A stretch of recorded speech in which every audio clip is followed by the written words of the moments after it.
What lessons have we learned from our fathers? I'm Dr. Frida Lewis Hall, Chief Medical Officer of Pfizer. I'm here today with Laila Ali, daughter of the boxing legend Muhammad Ali, to share with us her ideas and what she's learned, lessons from her father on life, on health, and on getting old. Thank you, Laila, for being with us. Happy to be here. Thank you. So, if someone says the name Muhammad Ali, we think cultural icon, legend, but for you, he's dad. Yes. So we've learned lots of lessons from your father. If you had to pick one lesson that you would want to share with us that you learned from your dad, what would that be? You know, he is dad, but he's still all those things to me, as he is to you, because I grew up watching him. And, you know, being a legend, he wasn't home a lot, you know, so I was watching him just like you were a lot of the time. And I think that the greatest lesson I learned from my father is just having compassion towards people. My father loves people, you know, no matter what their race, no matter what their position in life, and he treated everybody with kindness and love and respect. And that was instilled in me just by watching him. What lessons do you hope your children learn from your father and his life? Oh, wow. You know, I just think about when they actually figure out and learn and understand who their grandfather is going to be amazing, because he stood for so much. And I'm talking about back in when he, you know, didn't want to go to Vietnam and he got his title stripped from him, and just what he stood for, and to know that that same blood runs through their veins, they're going to feel so empowered. So I'm excited, and I definitely want to be there when they finally get it, you know, because people ask me, what age did you realize your father was Muhammad Ali? I can't really remember. I can't remember the moment. I knew he was famous. I knew it was special because everywhere we went, you know, it's crowds around us, but you don't really understand why. You know, people are famous nowadays for all types of reasons, you know, but he is the most famous, loved, and respected person, and he's made such a difference in this world, and I'm so proud of him. So, what traits do you think you share with your with your father?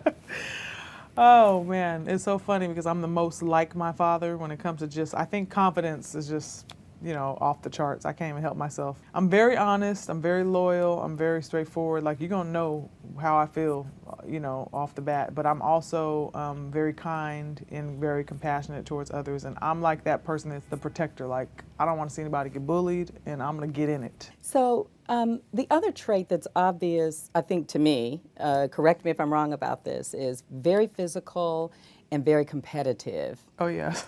Now, how is that kind of played into how you feel about health, for example? You know, being competitive for me is the way that I inspire myself. You know, everybody has to get something that gets them started.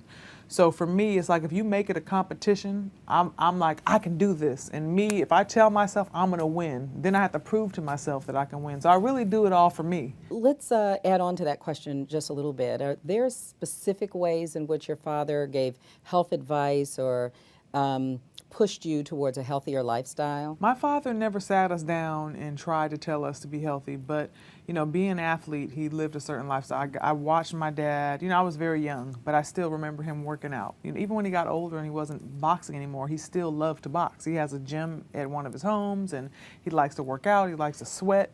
You know, he's still doing it the old school way, you know, putting on his plastic sweatsuit, and he'd come over and try to kiss you and be like, Dad, but he was always wet and dripping. It was just disgusting at the time, but I know that he was sweating, he was working out, and then he'd eat a good dinner, good fresh home cooked meals.